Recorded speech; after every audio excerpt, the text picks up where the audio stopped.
दोस्तों, आज मैं आप लोगों को एक मूर्तिकार और उसके बेटे की कहानी सुनाऊंगी।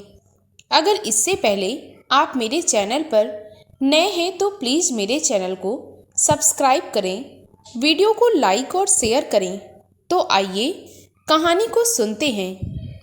एक समय की बात है, रामपुर नाम का एक गांव था जिसमें गोविंद नाम का लड़का अपने पिता के साथ रहता था।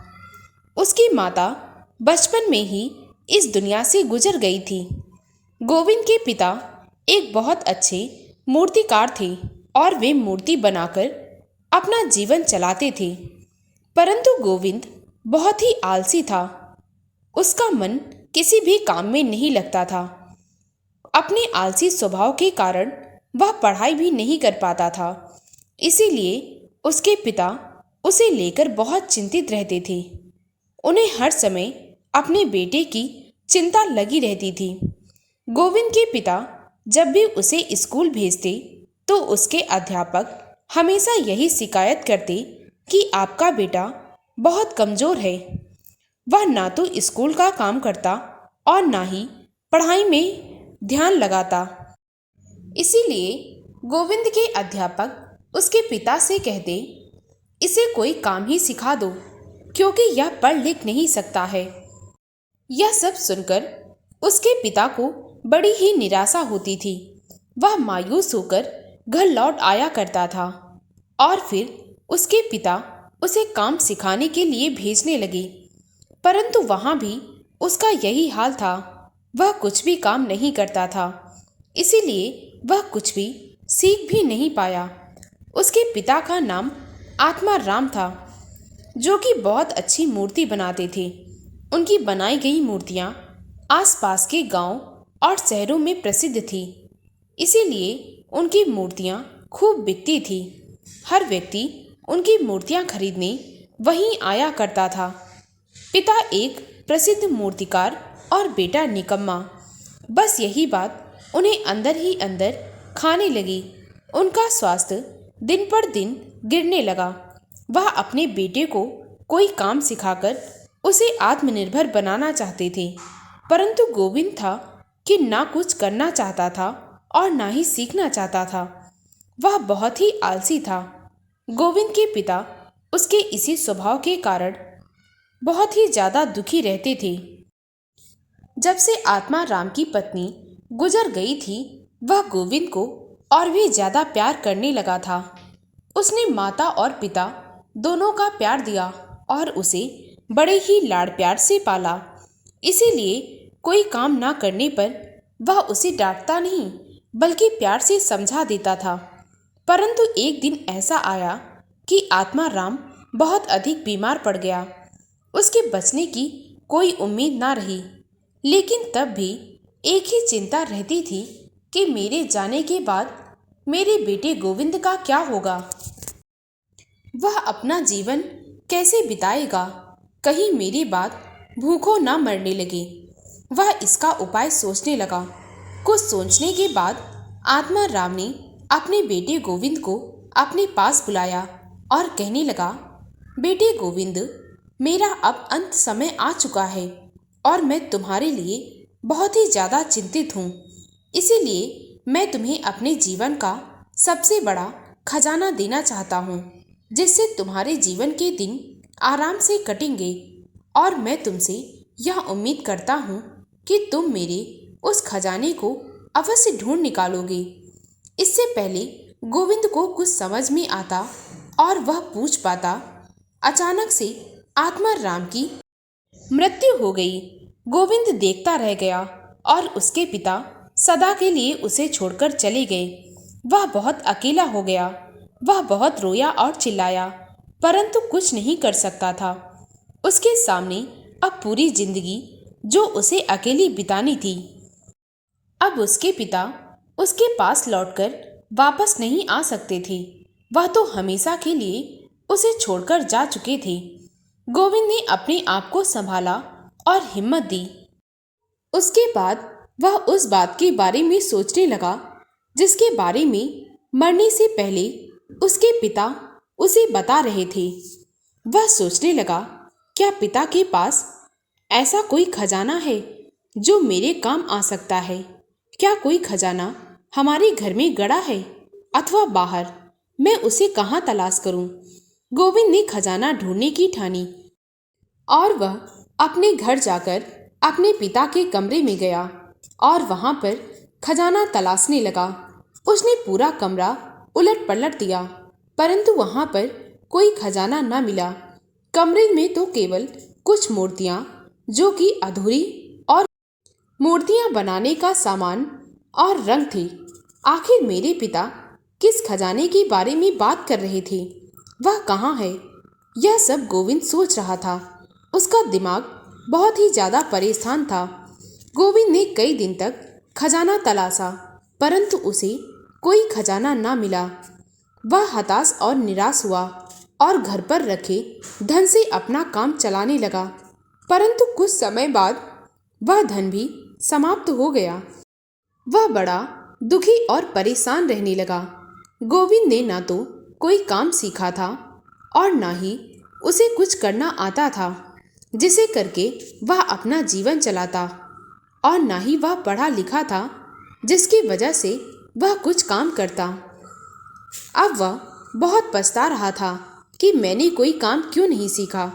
वह कभी किसी के पास बैठकर अपने मन की बात बताता और कभी किसी के घर में जाकर अपना समय काटता, परंतु इस सब से उसका जीवन नहीं बीत सकता था। वह सोचने लगा कि मुझे कुछ करना चाहिए जिससे कुछ पैसे कमा सकूं और अपना पेट भर सकूं। इस प्रकार तो काम बिल्कुल भी नहीं चलेगा। गोविंद हमेशा पास में रह रही एक बूढ़ी दादी के पास बैठकर बातें किया करता था। वह बूढ़ी औरत भी उसे बहुत अच्छे से समझाती। वह कहती, बेटा, अभी तुम जवान हो, तुम्हें कोई ना कोई काम जरूर करना चाहिए। बेटा, तुम ऐसा करो, अपने पिता का काम फिर से शुरू कर दो। वह बूढ़ी औरत हमेशा यही कहा करती थी। गोविंद को भी उस बूढ़ी औरत की बात सही लगने लगी थी। कुछ समय सोचने पर उसे याद आया कि मेरे पिता के कमरे में कुछ तैयार मूर्तियां रखी हैं। वह सोचने लगा कि यदि मैं इन मूर्तियों को बाजार में बेच दूं तो मुझे कुछ पैसे अवश्य मिल जाएंगे। यही सोचकर वह मूर्तियां लेकर बाजार चला गया। वह सोच रहा था कि इन्हें बेचकर कुछ तो मिलेगा ही। लोग तो पहले से ही उसके पिता की बनाई मूर्ति पसंद करते थे, इसीलिए मूर्तियों को बाजार में रखते ही खरीदने वालों की भीड़ लग गई और कुछ ही समय में सारी मूर्तियां बिक गई। उसकी सारी मूर्तियां खत्म हो चुकी थी, परंतु फिर भी मूर्तियों को खरीदने वाले कम नहीं हो रहे थे। वह उससे और मूर्तियां मांग रहे थे। जब वह गांव लौट रहा था तो बहुत ही खुश था, क्योंकि उसके पास पैसे थे। अब उसे कोई परेशानी ना थी। गोविंद ने गांव में जाकर वही बूढ़ी महिला को सारी बातें बताई कि किस प्रकार लोग उसकी मूर्तियां खरीदने के लिए भीड़ लगाए थे। वह बूढ़ी औरत कहने लगी, बेटा, मैंने तो पहले ही कहा था कि अगर तुम अपने पिता का काम फिर से शुरू कर दो तो तुम्हें किसी भी चीज की और ज़रूरत नहीं पड़ेगी। तुम्हारा जीवन बहुत अच्छे से गुजर जाएगा। गोविंद कहने लगा, हाँ दादी अम्मा, तुम बिल्कुल ठीक कह रही थी। पैसे मिलने के कारण गोविंद के मन में लालच बढ़ रही थी और मूर्तियों की मांग भी बाजार में खूब थी। इसीलिए और मूर्तियां ढूंढने के लिए वह अपने पिता के कमरे में गया, परंतु अब वहां एक भी तैयार मूर्ति नहीं थी। वहां केवल अधूरी मूर्तियां ही बची थी। भला ऐसी मूर्तियां बाजार में कौन खरीदेगा? इसीलिए वह अधरंगी और बेरंगी मूर्तियों को निकालकर उन्हें रंगना शुरू कर दिया। पहले तो वह ठीक से रंग नहीं पा रहा था, इसीलिए 2-3 मूर्तियां खराब भी हो गई, परंतु बाद में मूर्तियों पर उसने बहुत अच्छा रंग किया। वह रंगने के बाद बहुत ही सुंदर लग रही थी। इसके बाद वह जब उन मूर्तियों को लेकर बाजार गया तो हाथों हाथ वह बिक गई। अब तो ऐसा लग रहा था कि मूर्तियों को रंगकर बाजार ले जाता और बेच देता तो उसे कितने पैसे मिलते। इसी तरह उसका जीवन व्यापन होने लगा। परंतु कुछ समय बाद उसके पिता के द्वारा बनाई गई मूर्तियां भी खत्म हो चुकी थी। अब वह बहुत परेशान था। वह सोचने लगा कि अब मूर्तियां नहीं बची, अब वह क्या करेगा। गोविंद अब आलसी बिल्कुल नहीं था और कामचोर भी नहीं। अब वह कुछ काम करना चाहता था। इसीलिए वह मिट्टी लाता और उनसे मूर्तियां बनाता। पहले तो उससे मूर्तियां बिल्कुल भी नहीं बनती थी। धीरे धीरे उसे कुछ समय लग गया, परंतु बाद में वह भी अपने पिता की तरह एक बहुत अच्छा मूर्तिकार हो गया। वह मूर्तियां बनाता, उन्हें अच्छे से रंगता और बाजार में लेकर उन्हें बेचने जाता। सारी मूर्तियां हाथों हाथ बिक जाती। वह भी मूर्ति बनाने के लिए अपने पिता की तरह प्रसिद्ध हो गया। उसकी बनाई गई मूर्तियां बहुत ही लाजवाब होती थी। गोविंद का काम अब अच्छा चल रहा था। वह बहुत खुश था क्योंकि उसके पास अब कोई कमी ना थी। अब उसकी समझ में आ गया था कि पिताजी किस खजाने के विषय में उससे बात कर रहे थे। जो खजाना वह इधर उधर ढूंढ रहा था वह तो उसके पिता का व्यवसाय और उनकी कला थी, क्योंकि उनके पिता के जीवन का सबसे बड़ा खजाना उनका काम था। गोविंद को समझ में आ गया था कि उसके पिता उसे काम सिखाना चाहते थे। गोविंद सोचने लगा, मैं बेकार ही खजाने की तलाश में इधर उधर भटक रहा था।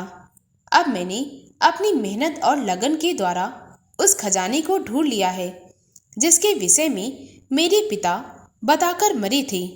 गोविंद अब बहुत मेहनती हो गया था। वह खूब मेहनत और लगन के साथ अपना काम करता और उसने अपनी मेहनत के बल पर अपने पिता के समान प्रसिद्धि पा ली। वह बहुत खुश था। उसने अपने मेहनत के दम पर अपना जीवन स्वर्ग बना लिया था और खुशी से अपना जीवन गुजारने लगा। तभी वह बूढ़ी औरत गोविंद से कहने लगी, बेटा, तूने अपना नाम तो बना ही लिया है। जीवन में किसी भी चीज की कोई कमी नहीं है। अगर कमी है तो एक बहू की। इसीलिए मेरी मान और एक अच्छी सी लड़की देखकर उसके साथ विवाह कर ले। कब तक अकेले बनाता खाता रहेगा। गोविंद को अपनी बूढ़ी दादी की बात समझ में आ गई। वह कहने लगा, दादी अम्मा, यह काम तो मैं आप पर छोड़ता हूँ। आप मेरे लिए एक अच्छी लड़की पसंद करो, मैं उसी के साथ विवाह कर लूँगा। उस बूढ़ी औरत ने एक सुंदर और सुशील लड़की के साथ गोविंद का विवाह करा दिया। अब गोविंद अपनी पत्नी के साथ खुशी खुशी अपना जीवन बिताने लगा। दोस्तों, अगर आपको मेरी कहानी अच्छी लगी हो तो प्लीज़ मेरे वीडियो को लाइक और शेयर करें। मुझे ज़्यादा से ज़्यादा सपोर्ट करें ताकि मैं आप लोगों के लिए और भी अच्छी अच्छी कहानियाँ ला सकूं। कहानी को पूरा सुनने के लिए बहुत बहुत धन्यवाद।